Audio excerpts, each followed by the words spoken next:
Mesdames, Mesdemoiselles et Messieurs, bonsoir. Je voudrais faire cette vidéo intitulée « Le ministre Momo répond à l'opposant Momo ».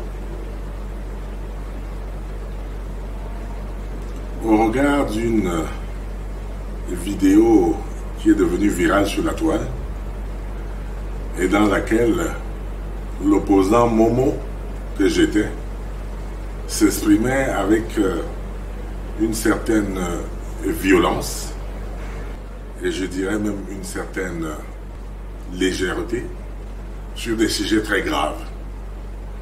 Dans cette vidéo, je parle du régime qui veut sortir les juifs du pays afin de se reproduire en profitant de la double nationalité pour les maintenir à l'extérieur du pays.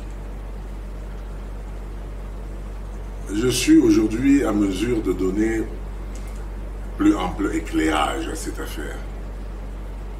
L'opposant qui parle dans cette vidéo est le reflet d'une culture de l'opposition dans notre pays. C'est en fait le porte-voix d'une certaine opposition dans notre pays. C'est le porte-voix, pour faire court, d'une opposition tribale. Parce que les expressions qui sont dans cette vidéo sont un assemblage d'une politique tribale qui est inhérente, je le crains, à une certaine partie de notre peuple aujourd'hui et à une partie de nos leaders aujourd'hui, les leaders qui parlent de cela. Dans cette vidéo où on parle des juifs qui vont sortir, évidemment la réponse est très claire. Les Bamilékés, puisqu'il s'agit d'eux, puisqu'il s'agit de ma tribu Bamiléké, ne sont pas des juifs. Mais là-bas, dans cette opposition-là, pour des besoins techniques, pour des besoins tactiques, plus que techniques, pour des besoins de conquête de l'électorat, pour des besoins, si vous voulez, d'incitation d'une certaine partie du peuple à la détestation du pouvoir, on utilise des figures de style, des figures telles que les Bamilékés seraient des juifs. Parce qu'ils sont dans les affaires, ils sont riches, ils seraient donc les juifs du Cameroun. Et on raconte même là-bas qu'ils sont la 13e tribu juive perdue dans le désert. Mais tout cela, nous savons que cela n'est pas exact, n'est-ce pas? La circulation virale de cette vidéo est la preuve que ce message tribal plaît aux artisans et aux entrepreneurs de la politique tribale pour arriver au pouvoir. Et le retour, comme ça me revient, c'est que beaucoup de gens aiment ce discours-là. Mais c'est un discours mensonger. D'abord parce que nous ne sommes pas des juifs. Ensuite, ce discours tend à dire que les Bamilékés sont marginalisés. Les Bamilékés ne sont pas marginalisés. Et nous en avons la preuve flagrante. Parce que lorsque nous avons commencé à distiller ce poison tribal dans la cité, en parlant de la marginalisation des Bamilékés, les statistiques nous démentent. Lorsqu'on regarde chez les enseignants, au moins 40% sont Bamilékés. Je parle des enseignants du primaire et des lycées et collèges. Et d'ailleurs, au primaire, même, c'est plus grave, c'est plus de 45%. Lorsqu'on parle des infirmiers et des médecins, les Bamilékés prennent une certaine importance. Ils ont un gros lot. Et comment peut-on, alors que même jusque dans l'armée, ils ont une certaine majorité, prétendre que nous sommes marginalisés, que les Bamilékés sont marginalisés? C'est une ruse politique qui ne tient plus et qui ne tient pas, et qui date de longtemps, et qui est dépassée, ça date de 1960, cette culture de la marginalisation. Les Bamilékés habitent à l'ouest du pays. À l'ouest, ils occupent une petite portion de terre, 13 000 km², sur lesquels le Noun seul prend 7 000 km². Et donc l'ouest Bamiléké ne reste qu'avec 6000 km². Donc c'est une proportion congrue, insignifiante. Et comme ils habitent côte à côte et qu'ils procréent dans le cadre de la polygamie, ils ont beaucoup d'enfants, ils sont très serrés et pensent qu'ils sont plus nombreux. Les Bamileke ne sont pas le peuple le plus nombreux du Cameroun. À peine 15% de la population. Donc de ce point de vue, toute politique fondée sur le tribalisme et sur le nombrilisme, sur le nombre de la population Bamileke, est vouée à l'échec. C'est pour ça que je voudrais vous inviter à regarder en vous-même. Écoutez-moi si vous le souhaitez, mais écoutez votre cœur. Pensez, vous, que depuis 1960, que nous contestons le pouvoir, les pouvoirs successifs au Cameroun, nous faisons avancer le Cameroun plus que nous aurions pu le faire.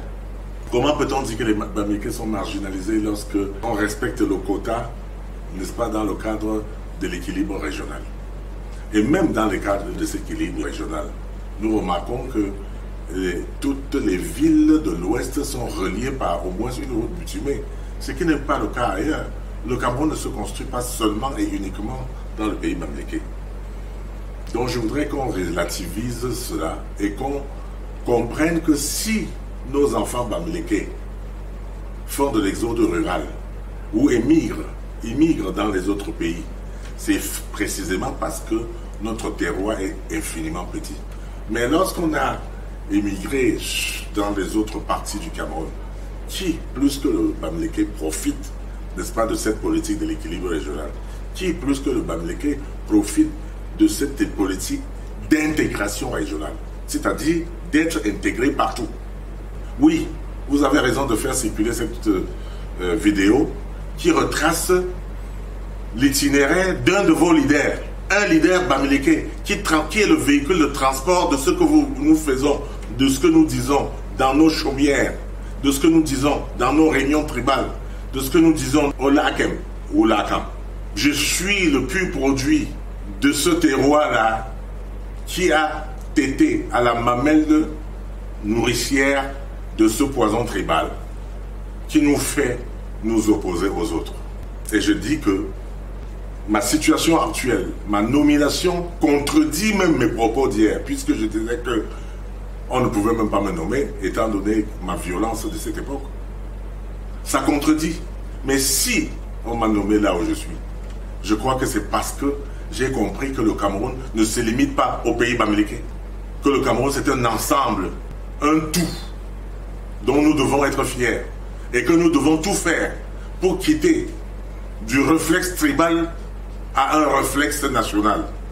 De quitter de la conscience tribale à la conscience nationale. Voilà ce que j'ai compris. Et voilà ce que je vous invite à comprendre pour qu'ensemble nous puissions construire ce pays. Maintenant, j'ai dans la même vidéo parlé de la reproduction de l'élite en prenant par l'exemple du fils de Membeko. Vous pourrez aussi prendre l'exemple de ma propre fille. Est-ce qu'elle a démérité parce que je suis ministre? Est-ce qu'elle n'a pas eu son master professionnel en ingénierie juridique quand je n'étais pas ministre? Est-ce que le fait d'être ministre empêche nos enfants d'être intelligents? Ce mensonge que nous développons et qui tend à dire que les enfants des riches bénéficient des privilèges, ça enfonce nos enfants. Est-ce qu'on peut dire que M. Pondy Emmanuel, dont j'ai parlé dans cette télévision, n'est pas un érudit, n'a pas de savoir propre? Il a fait des meilleures écoles et c'est normal qu'il soit un érudit et qu'il ait des savoirs. Est-ce qu'on peut dire que le professeur Eric Mathias Ronangini n'est point de savoir? C'est un érudit, c'est un professeur, il sait. Et c'est un chercheur, il travaille. Pourquoi on va lui dénier le fait d'être intelligent? Pourquoi on va dénier à un citoyen futile Frambia le droit à des prétentions intellectuelles? Donc ce que je voulais dire, c'est que nous devons regarder cette affaire de très clair.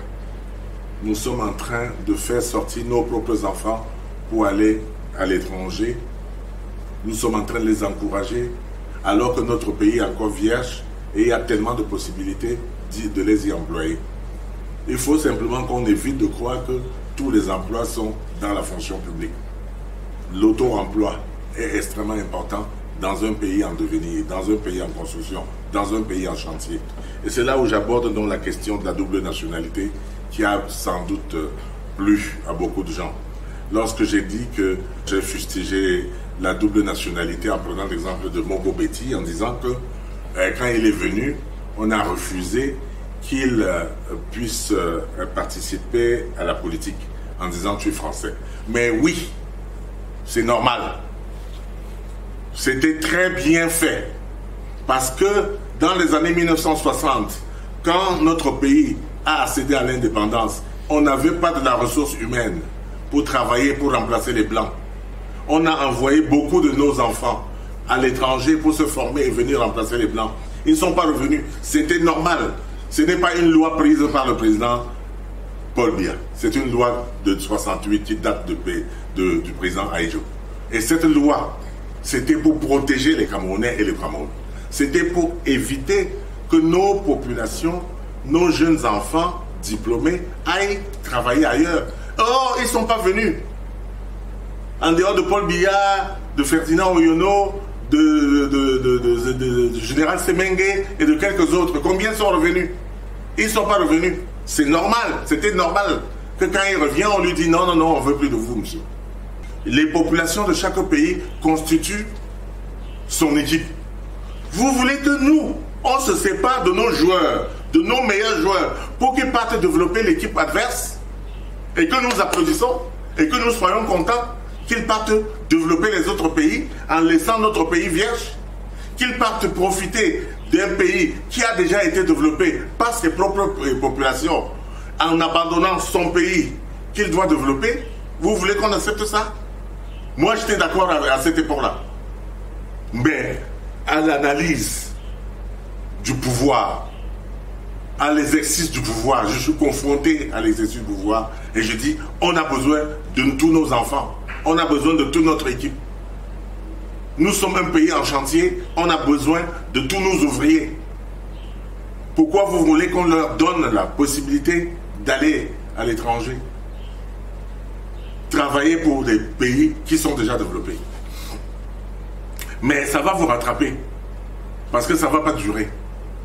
Parce que maintenant, ces pays-là, qui sont développés depuis plus de 300 ans, ont plein de chômeurs diplômés qui sont en train de venir vers l'Afrique. Pendant que vous partez vers l'Europe, vers le Canada, vers les États-Unis, eux, ils sont en train de revenir ici. J'ai suivi un documentaire pour les Français, beaucoup de Français qui cherchent à émigrer. J'ai suivi un autre documentaire, les Espagnols, qui rentrent déjà au Maroc, en Afrique. Les Portugais, les Hollandais, beaucoup sont en train de venir ici. Les Chinois sont ici. Et pendant ce temps, vous voulez abandonner pour partir? Oui. J'étais un des leaders de cette opposition, un des idéologues de cette politique tribale, puisque vous verrez que dans mes papiers de campagne, je disais déjà les mots que les autres ont repris, c'est-à-dire que c'est notre tour. C'est notre tour maintenant, c'est nous qui avons inventé ça. C'est nous, effectivement, l'un des idéologues de cette politique tribale. Et vous verrez que d'aucuns ont repris nos propos en disant qu'ils vont passer le concours pour nous. C'est la même chose, ils ne sont pas loin de cette politique tribale. Mais est-ce que nous pouvons raisonnablement penser en termes tribal aujourd'hui au XXIe siècle, dans un Cameroun en pleine mutation, en pleine construction, en plein regroupement, dans le Conseil des Nations, derrière un chef d'État, Paul Biya, qui est comme le bouclier qui nous a préservés. Bon, certains de nos propos disaient le contraire, qu'il ne fait rien, que c'est un président qui ne fait rien. Mais tout le monde a vu, au niveau de la CHAN et avec les préparatifs de la CAN, tout le monde a vu le travail qu'il est en train de faire. Les réseaux routiers, les fondations solides qu'il est en train d'implanter pour notre industrie. Tout le monde est en train de voir qu'une fois qu'il a réussi à arracher son indépendance des mains des colonisateurs, il est en train de travailler. Parce que, arrivé au pouvoir, il avait les mains entravées. Et tout le monde voit que depuis 2010 qu'il a été libéré, et je vous ai déjà expliqué ça, il est en train de faire des merveilles. Des merveilles. Et les gens qui ne le reconnaîtront pas seront des gens de mauvaise foi. Certes, je vous comprends quand vous êtes à l'étranger et que vous pensez que vous êtes plus bien que chez nous. Combien d'entre vous ont-ils déjà économisé pour construire une case chez eux? Au village, au Cameroun. Combien êtes-vous? Regardons-nous droit dans les yeux. Est-ce que vous êtes venus sur la terre pour faire bien vivre, manger et tout ça, et sans rien faire pour votre pays? Ce pays a fait pour chacun d'entre nous. Depuis que nous étions dans le ventre, fœtus, notre maman a suivi des consultations prénatales dans l'hôpital public, sponsorisé par l'État, payé par l'État, avec des médecins payés par l'État. C'est la contribution de l'État jusqu'à notre naissance. À notre naissance, nous avons été formés dans les écoles primaires gratuites, lycées gratuits, universités gratuites. Ailleurs, ça ne se passe pas comme ça. Ailleurs, dès la classe de terminale, vous payez l'université. Ailleurs, vous payez l'université. Au Cameroun, l'université coûte 750 000 francs. Mais l'État subventionne et prend 700 000 francs sur lui. Et nous ne payons que 50 000 francs. Et en plus, nous bénéficions d'une prime de 50 000 francs si nous avons 12 de moyenne. Je pense qu'il faut remercier ce que l'État fait, au lieu de critiquer tout le temps notre pays. Et je sors par la critique pour dire, aucune critique contre son pays ne fait de vous des héros. Quand vous critiquez votre pays, vous lui faites du mal. Mais vous êtes des ingrats. Pour la simple raison que vous permettez aux agences internationales de notation de mal noter notre pays, de dire que notre pays n'est pas crédible et donc n'est pas éligible aux crédits internationaux. Et donc quand notre pays pourra éventuellement songer à emprunter de l'argent pour construire les infrastructures sanitaires, routières, etc., on va lui dire qu'il n'est pas crédible. Et là où les autres pays prennent à 10%, ils vont nous vendre ça à 80%, à des taux usuraires. Et ce sera à cause de vous, parce que vous aurez sali votre pays. Arrêtez de ternir l'image de notre pays, comme je l'ai fait hier. Vous venez de me dire, montrer que ma tâche est rude, parce que je dois réparer les fautes que j'ai commises.